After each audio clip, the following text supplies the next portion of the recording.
Allez, on se plonge aujourd'hui dans un cas d'école qu'on analyse dans notre article.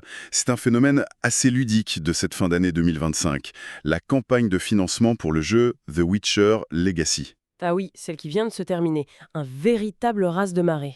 Exactement. Elle s'est clôturée hier, le 21 décembre. On va regarder les chiffres qui sont au corps, bien sûr, mais surtout la mécanique derrière. Et puis il y a ce petit détail à la fin qui fâche un peu. Oui, La grande question, c'est comment ont-ils réussi un coup pareil?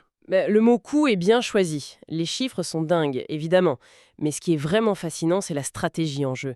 Ça en dit long sur comment on transforme une communauté de fans en une armée de contributeurs. Alors parlons chiffres justement pour que tout le monde mesure bien l'ampleur du truc. Vas-y. Au total, on est à 10,1 millions d'euros, 10 millions? C'est énorme. récoltés auprès de presque 29 000 personnes. Et le plus fou, c'est que l'objectif de base, il a été atteint en 4 minutes. 4 minutes, c'est de la folie. 4 minutes chrono, hein. Et derrière, la communauté a débloqué 89 paliers de bonus. La boîte du jeu va être monstrueuse, quoi. Mais en fait, le plus impressionnant, c'est même pas la vitesse de départ. C'est la durée. Le fait que le succès ne se soit pas essoufflé. Ah oui, cette fameuse nouvelle fonctionnalité. C'est ça, la fonctionnalité endgame de la plateforme GameFound. Le principe est d'une simplicité diabolique. C'est-à-dire, Tant que des gens continuent de mettre de l'argent, même la plus petite somme, eh bien le chronomètre se réinitialise et la campagne continue. d'accord. Donc ça transforme la fin de campagne en un événement en soi. Exactement. Chaque contribution devient une petite victoire collective qui prolonge la fête. C'est la peur de rater quelque chose, le fameux FOMO, mais transformé en jeu collaboratif. Et ça a marché. Et comment?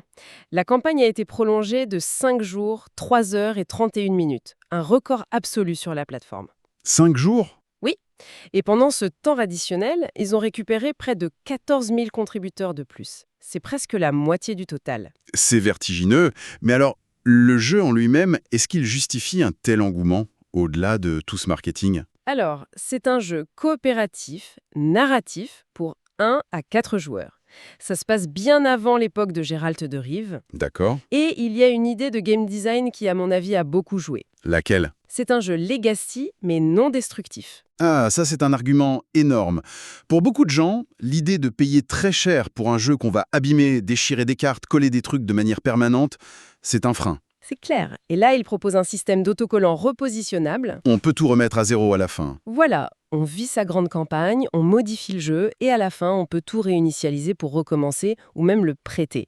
C'est un peu la promesse d'avoir le beurre et l'argent du beurre. Malin. Très malin. Mais il y a quand même un revers à cette belle médaille. Un point qui fait un peu grincer des dents. La dette de livraison, j'imagine? Exactement. Juin 2027. Ah ouais. C'est loin.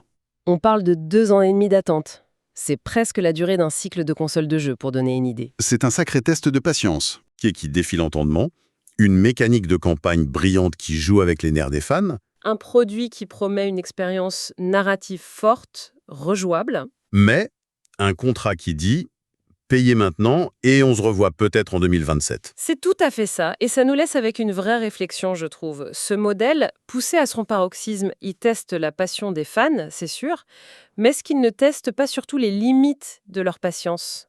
Et la question finale, c'est, après une attente aussi longue, avec une hype pareille, le jeu pourra-t-il vraiment être à la hauteur? Ou est-ce que, finalement, le vrai jeu, ce n'était pas déjà la campagne de financement elle-même?